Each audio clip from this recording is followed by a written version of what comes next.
All my classes are done for the day. I decide to go home, lay in bed, and relax.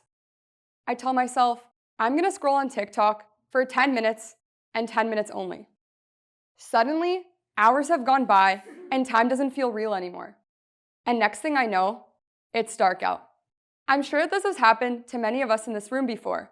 And while our relationship with social media may not necessarily be mindlessly scrolling, we might also find ourselves picking up our phones for no reason. It seems like using our phones can get out of hand. But specifically, how does excessive social media use affect us? Studies show that it can increase depression and anxiety, increase the fear of missing out, social isolation, and the amount we compare ourselves to others. It can decrease the quality of our sleep, and it has even been shown to mirror symptoms of ADHD. In order to understand how social media use can become excessive, we must go back to the basics of instrumental conditioning. As we're scrolling through social media, which is a voluntary behavior, we are thrown into online environments where the feedback that we receive from our friends, family, and acquaintances is quantitative through likes, comments, and shares. Whether we think we do or not, many of us care what other people think. So tangible social validation acts as a reward which unconsciously incentivizes us to keep using social media. If you're anything like me, it's the funny videos that really get you. It's so hard to stop scrolling.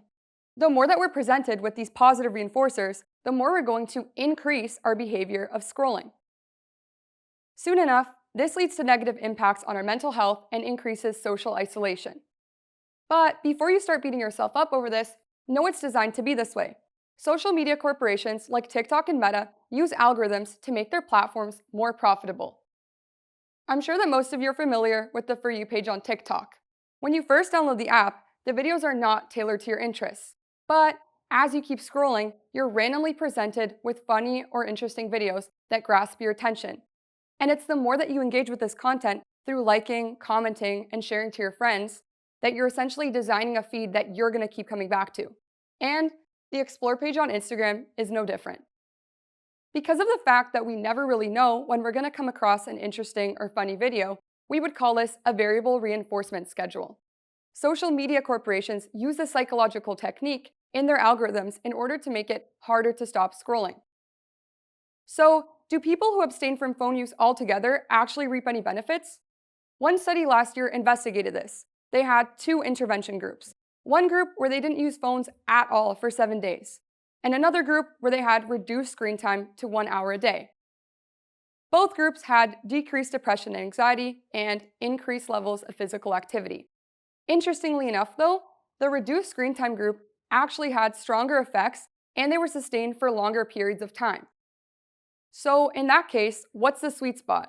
The Canadian 24-hour movement guidelines currently suggest under 3 hours. I know what you're thinking, easier said than done. How did I possibly make my screen time go from looking like this to looking like this? The answer is I found better replacements with my time. So just some advice, we might want to start by going out to the gym more often. This is a way to combat the sedentary lifestyles that our screens perpetuate. Like I mentioned earlier, attention is something that's impacted through excessive social media use. So meditation is a great strategy for training our attention. Lastly, I'm sure that you can all remember a time where it wasn't so common to be on your phone for more than 3 hours at a time. Chances are you were more creative, you were more passionate. This is something you can get back through the spare time that you would have. Last year, I was finally able to escape the grasp that TikTok had on my life. I called it quits, finally deleted the app, and since then, I've actually noticed positive impacts in my life. So the question is, will I ever do the same with Instagram Reels? Thank you.